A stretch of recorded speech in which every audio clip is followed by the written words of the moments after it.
Welcome back to I Am Ready for Love. So, today I'm going to have 3 guests.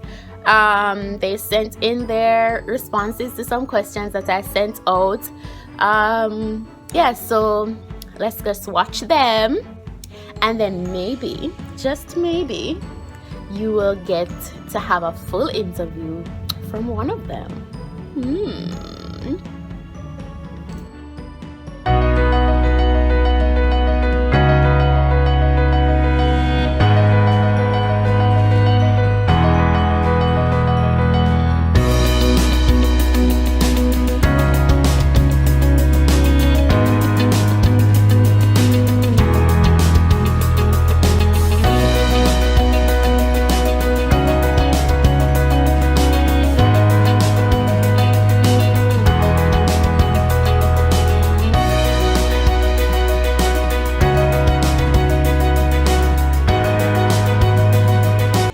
Brown. I am a born-again believer for close to 12 years now, and I am 25 years of age. Based on my experiences, the last hurt that I had in a relationship, what I did was that I sat down and I reflected on what caused the relationship to crumble to begin with. And then I began to look at my aspect. And in doing that, I realized that there were flaws that I had. And in doing that, what I did was that I began to work on those flaws. And there were cases where external help was needed, so I got the external help in making those shortcomings strength going forward. Wow, what am I looking for? I normally put that into 2 major categories: the physical aspect and as well as the spiritual aspect. For the spiritual aspect, she has to be a woman who knows how to pray, a woman who fears God, and most of all, a woman who matches the criteria in Proverbs 31:10 to 31. Physically, she has to be ambitious, right? She has to be goal-oriented. She has to be neat and tidy, because reason being, I am a man who loves to clean.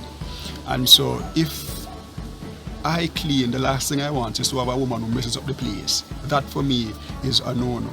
A woman who is a people person, she's friendly but not flirty, and a woman to whom I can play with and just act like a child around without she being offended, and a woman who knows how to treat me like a king, because I'll certainly treat her better than a queen.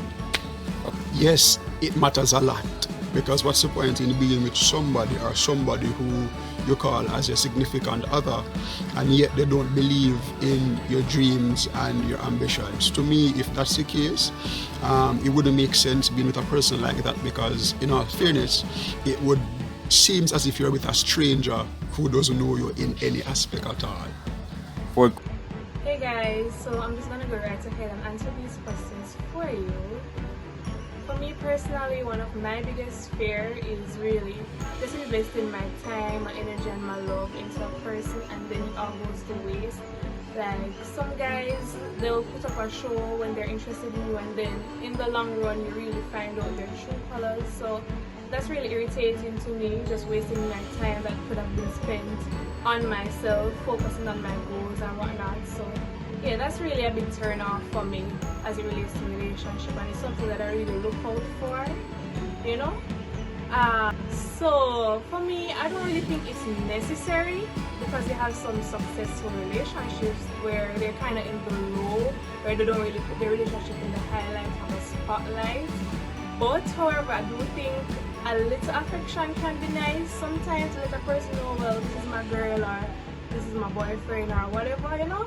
Like, you should know the difference about being hidden sorry, or just being a low down couple or whatever. So you just have to look out for the difference. But I don't really think it's something necessary, but it is nice to be shown in the spotlight or whatever. So I don't really put a date or a time period on that. I'll introduce my parent to a person once I'm fully comfortable with that person, or once I see where that relationship is actually going somewhere, because I don't want to take in everybody I'm talking to my parents unless I see I see we're on the same page and I see we're heading for something, then I'll actually introduce my parents to that person. And I think you can actually figure that out by talking to a person like in a period of 2-3 months. Like it varies with different people, I guess, but you know, once you're on the same page and once you're heading to something together, then I think like I'll initially introduce my parents.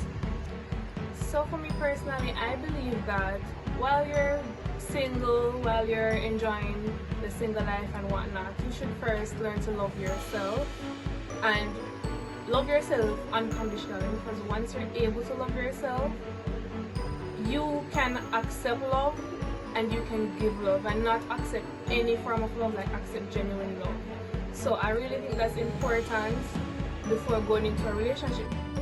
Hey, good afternoon everyone. The name is Downey and I am here to talk about relationships and such like. I am a third year university student enrolled in UWI Mona. I am pursuing a Bachelor of Science in Accounting while minoring in Management Studies. I am the father, proud father that of a 1-year-old, and his name is Kajan Downey. So personally, even though he is not as yet grown, I would like Kajan would factor into the decision of who I date in the future. If his mother and I don't become a thing, he would factor into the decision of who I date, in the sense that because he will basically he will live with me and we'll grow together. He has to be compatible with whoever I choose to marry or get along with, date in the future. So you know, they have to have a bond, they have to be compatible with each other, because I don't want to be in that place where I have to choose between my child or my partner. So you know, I would go for somebody that is compatible with Kajan and somebody that Kajan is compatible with, so that they can strike a balance and you know, that unity and that harmony that is meant to be in families. Yes, so I would have to find somebody that loves Kajan and somebody that Kajan loves. So being that I am a Christian, practicing Christian, and that for the past 4 years, Christianity is a major part of what influences my decisions or my views on relationships. I don't believe that relationships should just be about sex. The end goal of a relationship is marriage, and you know, marriage and raising a family together. If it's not good and godly love, then I can't pursue per se. A major fear of mine overall is the wasting of my time. I don't like to waste time, because time is ever so precious. So my fear for courting is not knowing what the other person's intentions are. You know, being with a pretentious person, being with somebody that has no intention of seeing the relationship through or seeing the courting process through. Because like, even though we know that we're gonna have disagreements and all of that, like I believe that if we want it to work, it will work, you know.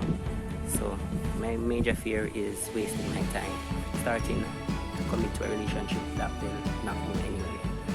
So personally, I do believe that the fear of failure is already failing within itself, what's preparation to try success in the making.